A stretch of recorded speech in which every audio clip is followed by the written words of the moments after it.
We are continuing our sermon series this morning on the Apostle Paul, and our text for today is the calling of Paul. It is Paul's description of the revelation that occurred in his life, the one that completely altered and changed the course of his life. Now, most of us here today will remember this story as it is told in the book of Acts, when Paul, on the road to Damascus, is blinded and he hears the voice of Jesus. You remember it, right? You remember it. That's Luke's version of this story. The way that Paul describes it himself is a bit different. So let me invite you to listen to Paul's own telling of the story as it appears in his letter to the Galatians, chapter 1, verses 13 through 24. You're invited to follow along on page 945 of your pew Bibles if you wish. Let's all listen for God's word to us today. You have heard, no doubt, of my earlier life in Judaism. I was violently persecuting the church of God and was trying to destroy it.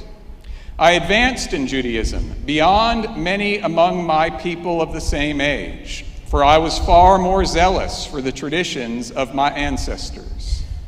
But when God, who had set me apart before I was born and called me through his grace, was pleased to reveal his Son to me, so that I might proclaim him among the Gentiles, I did not confer with any human being. Nor did I go up to Jerusalem to those who were already apostles before me, but I went away at once into Arabia, and afterwards I returned to Damascus. Then, after 3 years, I did go up to Jerusalem to visit Cephas, and stayed with him 15 days. But I did not see any other apostle except James, the Lord's brother. In what I am writing to you before God, I do not lie. Then I went into the regions of Syria and Cilicia, and I was still unknown by sight to the churches of Judea that are in Christ. They only heard it said, the one who formerly was persecuting us is now proclaiming the faith he once tried to destroy. And they glorified God because of me. The word of the Lord. Thanks be to God. I have a question for you this morning. The question is not how many of you completed your homework from last Sunday. That's not the question. I am curious about that question, but that's not it. My question is this: do you know what it's like to stand out? To have an experience, if you will, at some time in your life of standing out. I don't mean standing out because of a mistake you made or an embarrassing thing you did. I mean standing out in the good sense, the best sense, when among a whole host of people you are the one or one of the ones who is recognized for doing something good, the one who is thanked, the one who is singled out perhaps for an award or an honor because of your hard work and success. Do you know what that's like? How many of you enjoyed watching some of the Olympics a couple weeks ago? A number of you, yes. Did you know that in a recent poll taken in Great Britain, about 25% of the people surveyed, 1 in every 4, said that they thought they could qualify for the next Olympics if they trained really hard over the next 4 years? As Seth Godin writes in a recent post, this is absurd. In fact, it's the very absurdity of it that makes it common. Even if we had the talent, the resources, and the time, he writes, the odds are so slim that it's like winning the lottery. So why do so many people believe that they can make an Olympic team? Maybe, perhaps, it has something to do with the very natural human wish and desire and hope to stand out. Now, the Apostle Paul knew about this. He writes in our text for today, I advanced in Judaism beyond many among my people of the same age. For I was far more zealous for the traditions of my ancestors. Did you hear that? Paul knew something about the desire to stand out. But then something happened to him, and he writes, "But when God, who had set me apart before I was born and called me through his grace, was pleased to reveal his Son to me." Did you catch that? You see, the movement in this text is from standing out to being set apart. Standing out to being set apart. And let me hit the pause button right here. Sometimes people assume that the movement in this text is Paul switching from Judaism to Christianity, converting, if you will, from one religion to another religion, as if he sat down one night and said, "I like Christianity better." That's not it at all. We have a painting here at Westminster, or I should say a copy of a famous painting. It's hanging on the wall in the Friendship Court, right by where there's a ramp that goes to the 200 Hall. Has anybody seen this painting? Do you know what I'm talking? Yeah. I'll give you a chance to stand out right now. Does anybody know who painted the original version of that painting? A few of you do. Caravaggio, the Italian painter from the 16th, 17th century. It's a painting of the Apostle Paul. It's called "Conversion on the Way to Damascus." It takes a lot of chutzpah to contradict Caravaggio, but conversion is not quite the right word. Paul understood what happened to him, not as switching or converting from one religion to another religion, but as experiencing a revelation within the Jewish faith that he had always practiced. For example, in our first text for today, you heard the prophet Isaiah lay out a description of the call that God gave to Israel. And it is the very same framework that Paul uses to describe his own call in his letter to the Galatians. Listen, says Isaiah, "The Lord called me before I was born." And what does Paul write in our text? "But when God, who had set me apart before I was born." Says Isaiah, "I will give you as a light to the nations," says Paul, "so that I might proclaim him among the Gentiles," i.e., among the nations. It's the same language. Paul's borrowing from not only Isaiah, but also the prophet Jeremiah. Do you recall how Jeremiah describes his call? "Now the word of the Lord came to me, saying, Before I formed you in the womb, I knew you. And before you were born, I consecrated you. I appointed you a prophet to the nations."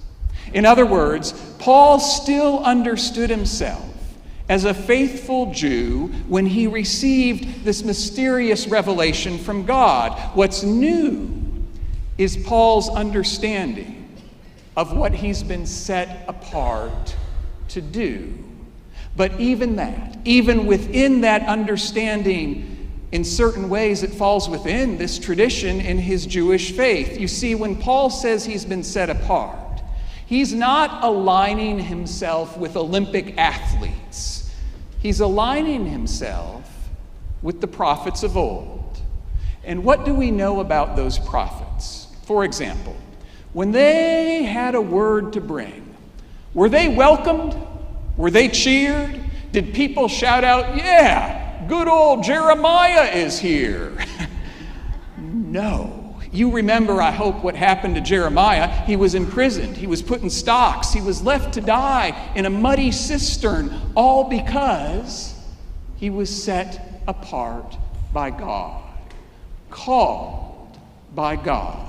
According to Paul, being set apart no longer means moving up. It means moving down.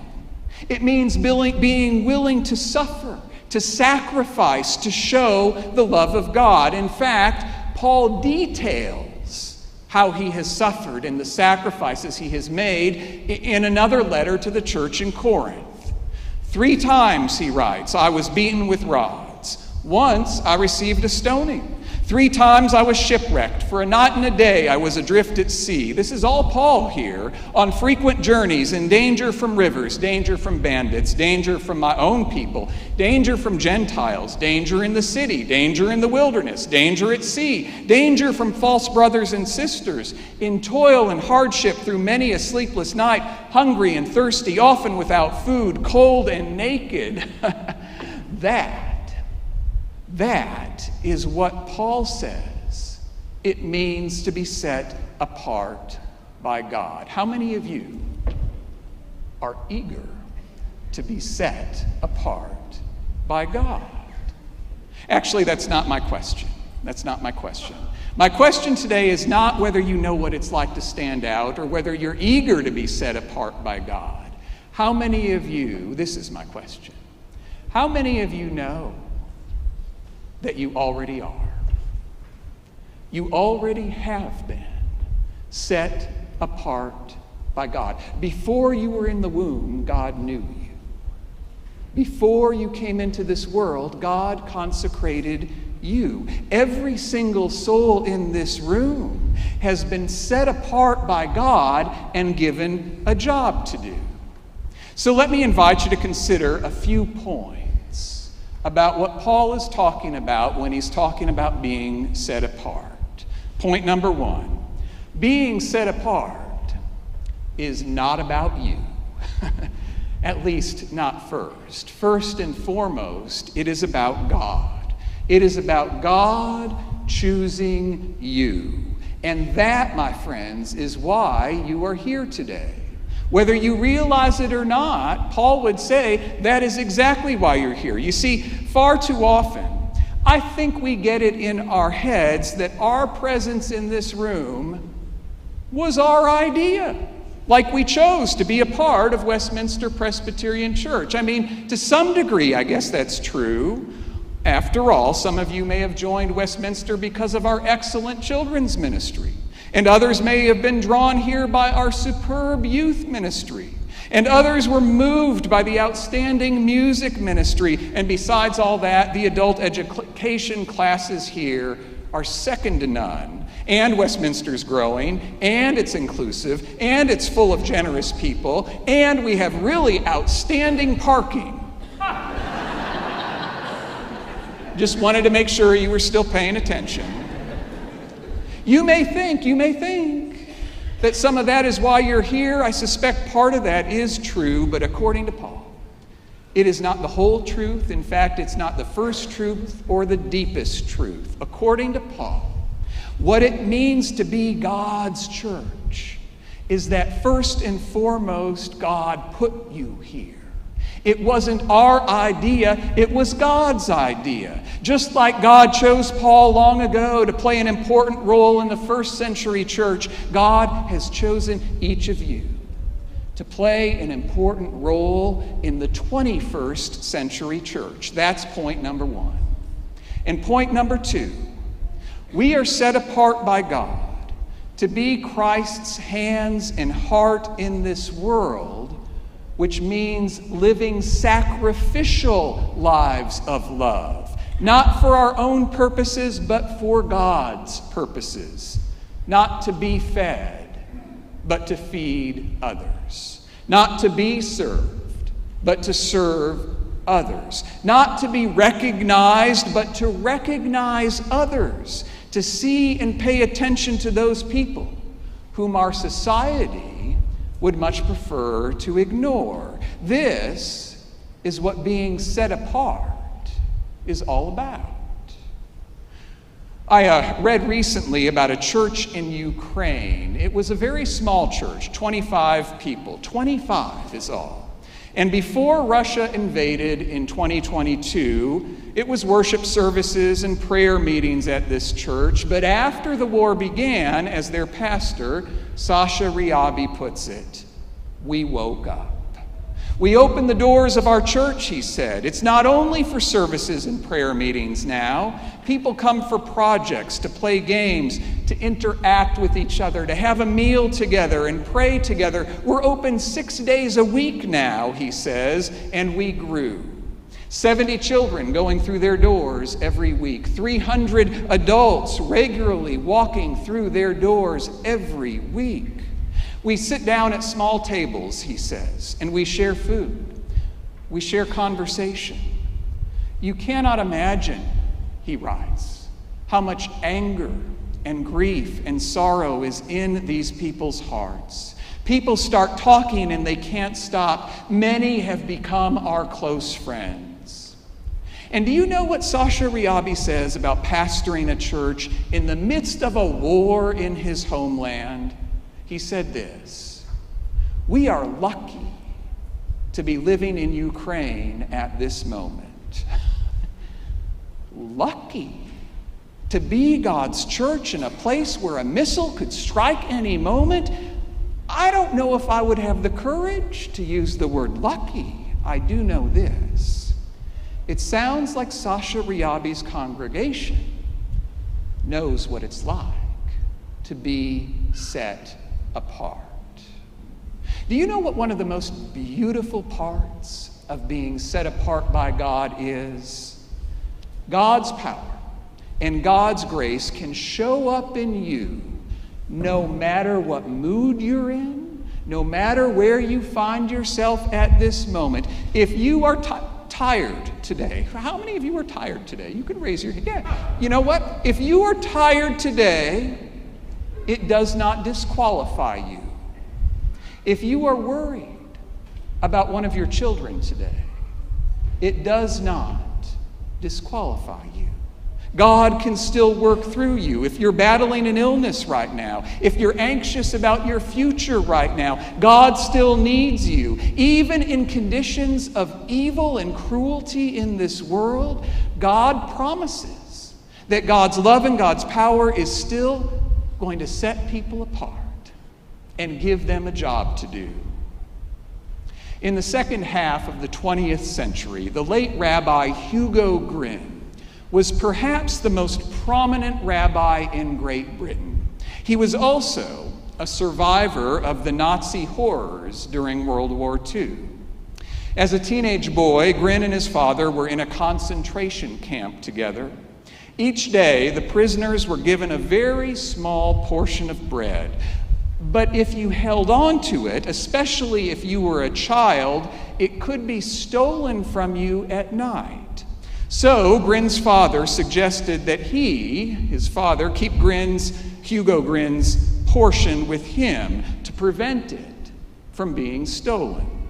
Then in the morning, his dad would give his son a generous slice of bread. And again at midday, Hugo received from his father a generous slice of bread. If they worked in different places in the camp, his father would wrap some bread for Hugo in a piece of cloth so that he could have it with his soup. As an adult, reflecting on this experience, Hugo Gryn writes, "For many months, my gratitude and relative well-being at that camp blinded me to the fact that my 3 thick slices of bread were far more than what my father was receiving." In other words, his father was giving his own bread to his son, Hugo. "When at last I refused to take more than my share," Hugo Gryn recalls, "my father assured me that he was only doing what any father would do." Hugo Gryn's father died shortly after being liberated from the camp. His son Hugo went on to live a full and fruitful and generous life of faith, following God and overseeing synagogues and teaching others about God to the end of his days. I mean, how does that happen? How does one go through the horror of the Holocaust, lose one's father in the Holocaust, survive the Holocaust in part because of your father's sacrificial love, and then come out with one's faith in God still intact on the other side. How does that happen? I do not know. I do know this. It has something to do with the grace and power of God. Hugo Gryn was called by God, set apart by God. And so are you. So are you. You see, you have no idea when you're, for example, patient with somebody that you don't feel like being patient with. How many of you can think of somebody right now you don't feel like being patient with? When you are patient with that person, when you are generous with a neighbor, when you are hospitable to a stranger, you have no idea what God might do through your life. So Paul's word to us today is this: take a chance. Take a chance with the grace that God has given you. Take a risk with the love that God has showered on you. Make a sacrifice that you never dreamed you might make. Speaking of sacrifices, those of you who were here last Sunday, do you remember when I made the suggestion that perhaps you could change your seat in this sanctuary every Sunday between now and Thanksgiving? How many of you remember I made that suggestion? Yeah. Of all the ideas that I have ever shared with you from this pulpit, that one received the most resistance in my 6 years here. I don't know, maybe changing your seat is not the sacrifice that some of you are called to make. But something is. God has a job for every person in this room. Do not worry if you don't know how it's going to turn out. Just step outside your comfort zone of faith and see what happens. Remember, when Paul wrote to the churches in Galatia, Paul had no idea that we would be reading his words today. He had no clue how the love and power of God was going to work through him. That's the other thing. That's the other thing it means to be set apart by God, to be clueless. How many of you like being clueless? Doesn't matter if you like it or not. You are. Clueless. Utterly unable to predict how God is going to use you.